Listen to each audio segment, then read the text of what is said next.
Hello guys, आज हम देखेंगे अपनी series sixth semester last moment preparation में फ्लूइड मैकेनिक्स सेकंड का क्वेश्चन नंबर 21।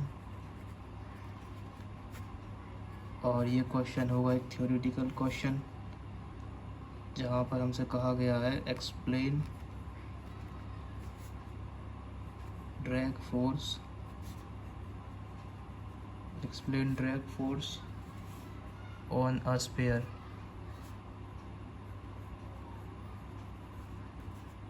या फिर कई बार ये क्वेश्चन पूछा जाता है what is the expression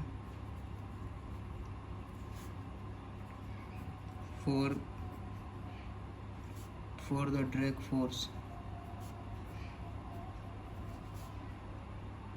the drag force on sphere।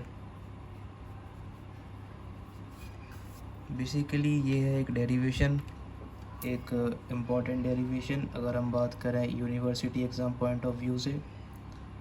तो इस डेरिवेशन को करने से पहले आप लोगों को स्टोक्स लॉस की जानकारी होना ज़रूरी है। तो हमारा जो स्टोक्स लॉ है, स्टोक्स लॉ, सबसे पहले हम इसके ऊपर बात करेंगे।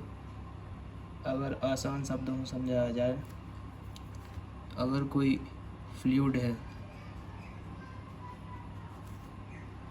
आसान भाषा में अगर हम स्टोक्स लॉ को समझने की कोशिश करें तो हम कह सकते हैं अगर ये कोई फ्लूइड है और ये हमारा अगर कोई ऑब्जेक्ट है, ठीक है, suppose our object is at position A, ठीक है, तो हम यहाँ लिख देंगे हमारा जो object at position A,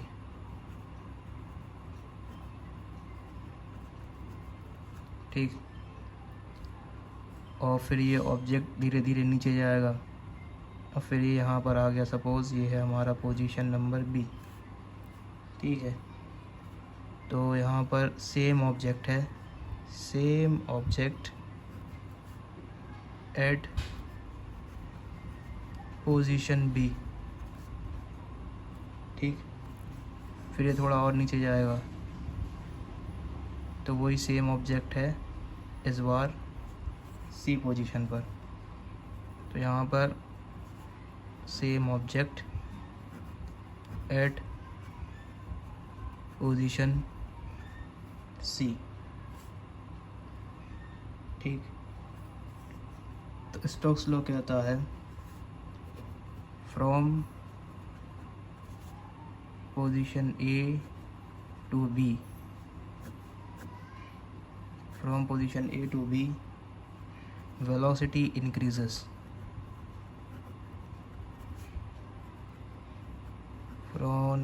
from position A to B velocity increases, but when we talk about the position B to C, यानी जब हमारा object B to C, B से C की तरफ गया, तो इस केस में जो वेलोसिटी थी, वेलोसिटी रिमेन्स कांस्टेंट,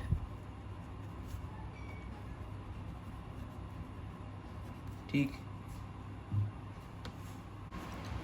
और यहाँ पर जो हमारी कांस्टेंट वेलोसिटी होती है,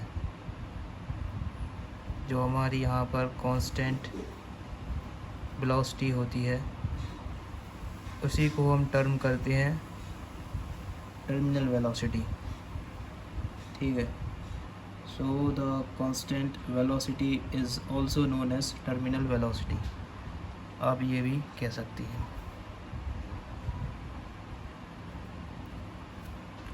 ठीक। और एज पर स्टोक्स लॉ,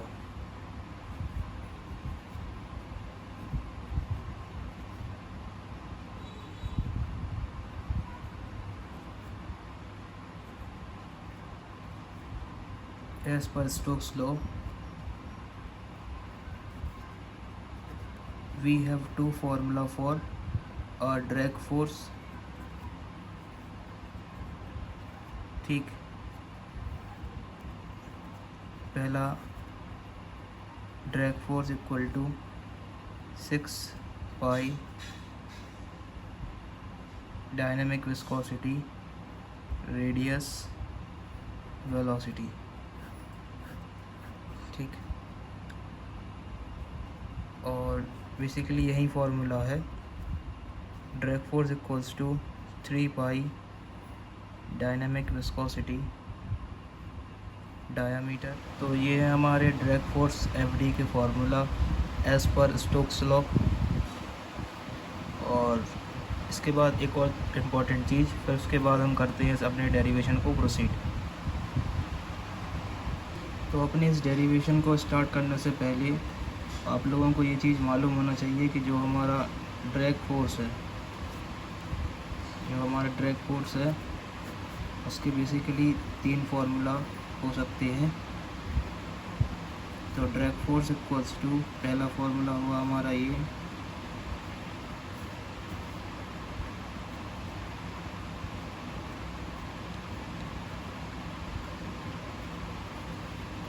और दूसरा फार्मूला है हमारा ये,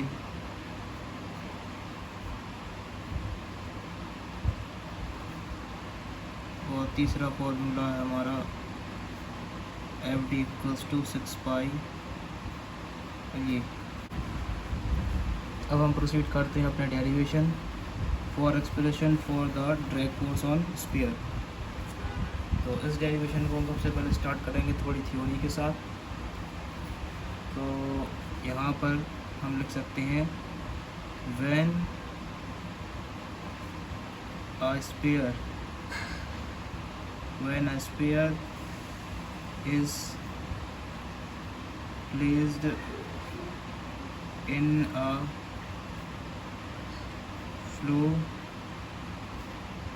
of ideal fluid, when the sphere is placed in a flow of ideal fluid and ideal fluid having no or negligible viscosity,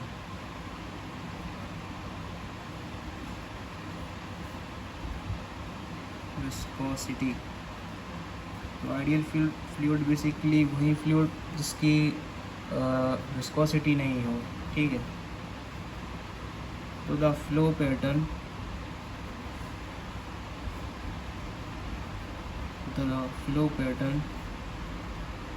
and pressure distribution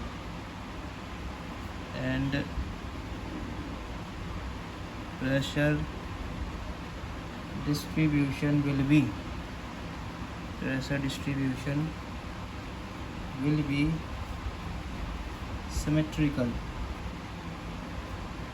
symmetrical on the front and rear of the sphere। ठीक, due to symmetrical distribution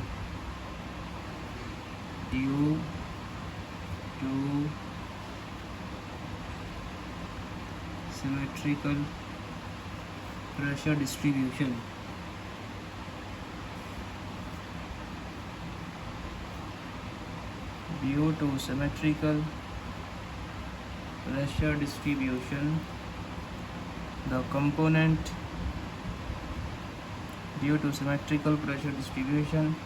the component of total pressure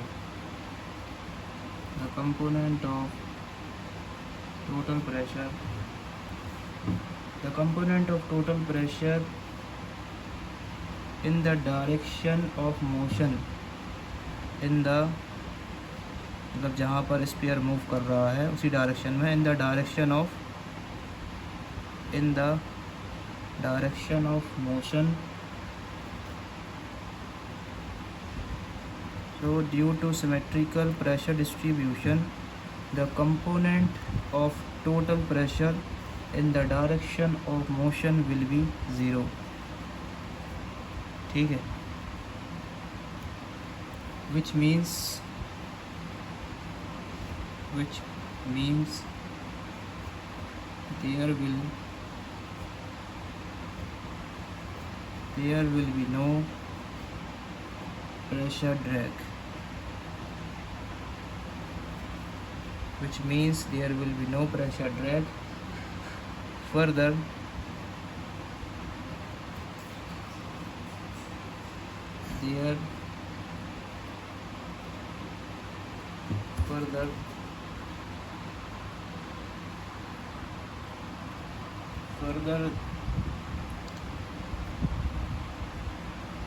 there will be neither deformation drag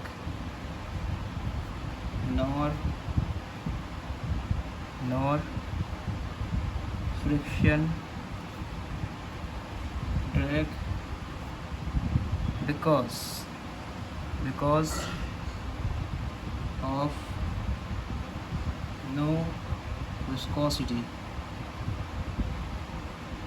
of no viscosity for ideal fluid.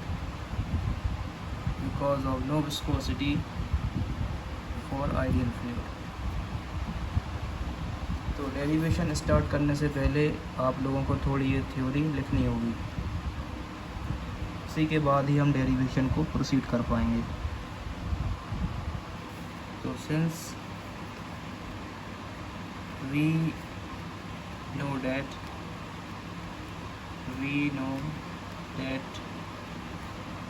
from boundary layer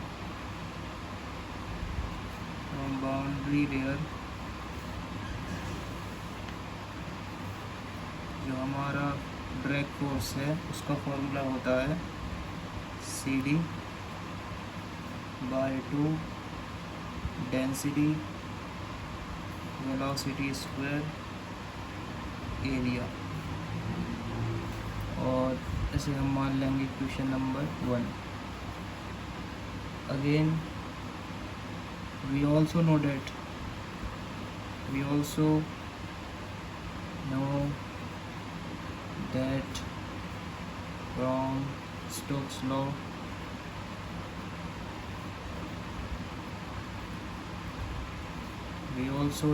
from Stokes law that drag force is equals to 6 pi dynamic viscosity, radius और ये velocity.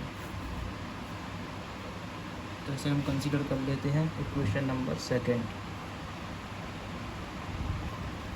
तो अब हम करेंगे इन दोनों को आमने सामने पुट, यानी from equation first and second CD by 2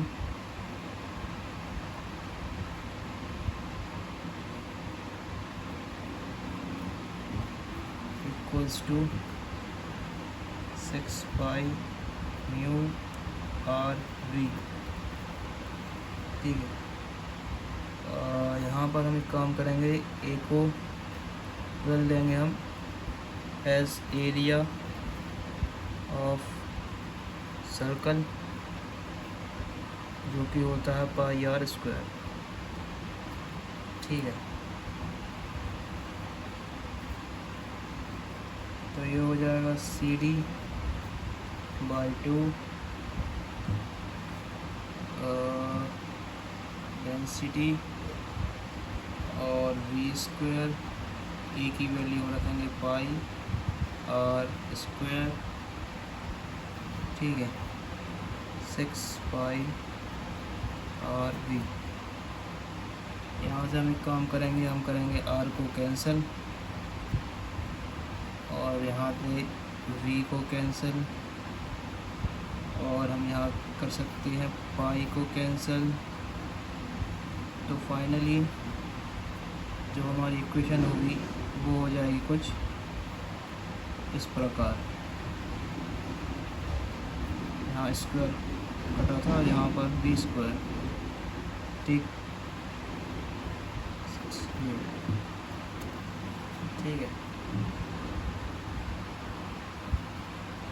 और हम हम फर्दर बात करें तो यहाँ पर हम करेंगे, यहाँ पर हम पुट कर सकते हैं आर को एस डायमीटर बाई 2। ठीक है, इसको अगर हम डायमीटर बाई 2 पुट करेंगे तो यहाँ पर ये हो जाएगा C D by 2, density velocity D by 2, 6, और यहाँ बेसिकली हम निकाल लेंगे अपने ड्रैग कोफिशिएंट की वैल्यू 2 × 2 4।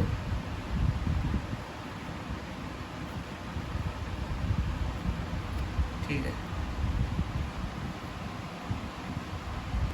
यहाँ पर से हम फर्दर लिख सकते हैं 24 अपना डायनामिक विस्कोसिटी।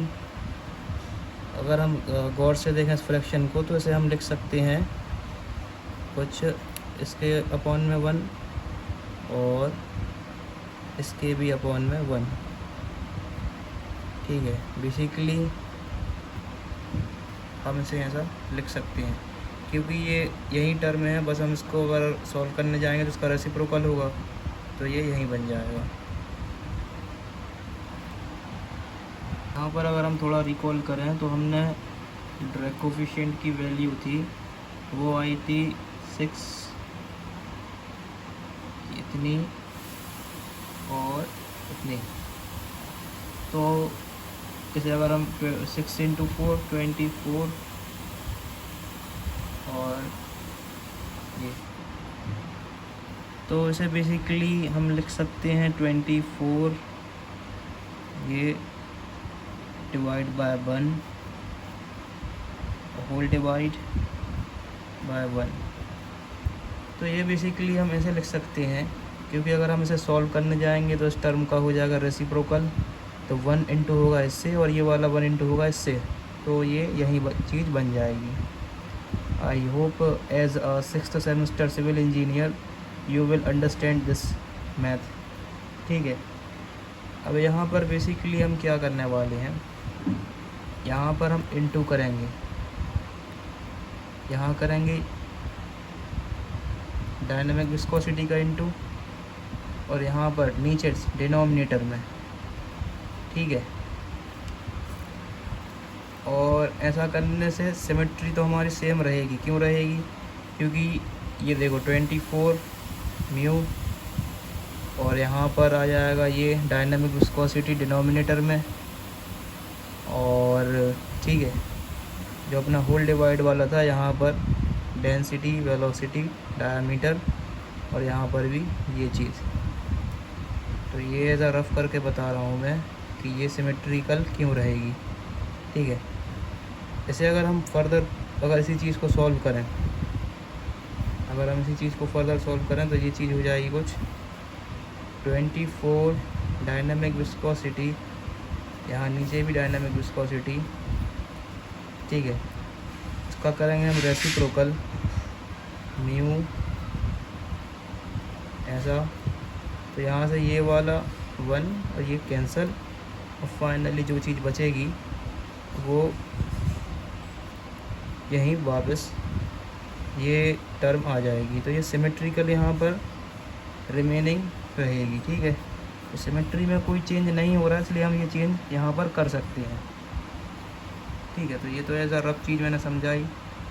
अब यहाँ पर हम क्या करेंगे, ये वाला म्यू और ये वाला म्यू अपने डेरिवेशन में कैंसिल कर देंगे। तो यहाँ पर जो फाइनल चीज़ बनकर आएगी वो होगी 24। ठीक है, होल डिवाइड ये और यहाँ पर ये। ठीक है, तो ये जो चीज़ है ये बेसिकली एक रेनॉल्ड्स नंबर का फॉर्मूला है। ठीक है, तो यहाँ पर हम लिख देंगे फाइनली जो हमारा ड्रैग कोफिशिएंट है 24/1, यहाँ नीचे आ जाएगा अपना Reynolds number Reynolds number by 1, और जब हम इसे सॉल्व करने जाएंगे तो 24/1, 1 का इंटू होगा ऊपर, रेनॉल्ड्स नंबर जाएगा नीचे। तो फाइनली जो सी डी की यानी ड्रैग कोफिशिएंट की हमारी वैल्यू होगी वो होगी 24/RE। तो ये एक इम्पॉर्टेंट पार्ट है इस डेरिवेशन का, तो आप लोगों को याद रखना होगा, ठीक है। और यहाँ बेसिकली जो हमारा सी डी है वो है coefficient of drag force for sphere, ठीक है। और हमें एक चीज़ और मालूम होनी चाहिए कि जो हमारा मिनिमम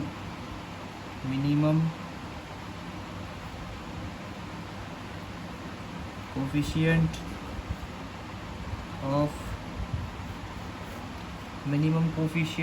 ऑफ ड्रैग फोर्स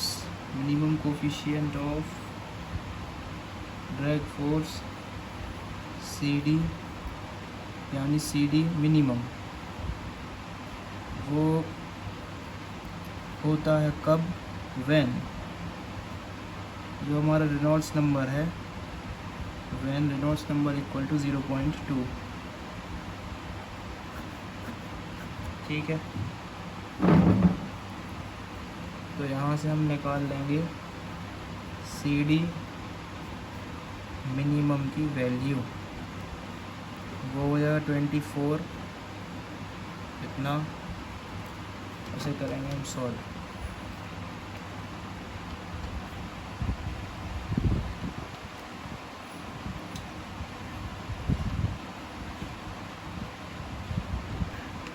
तो ये वैल्यू आ जाएगी हमारी 24 डिवाइडेड बाय 0.2, 120। तो ये हमारी सी डी मिनिमम की वैल्यू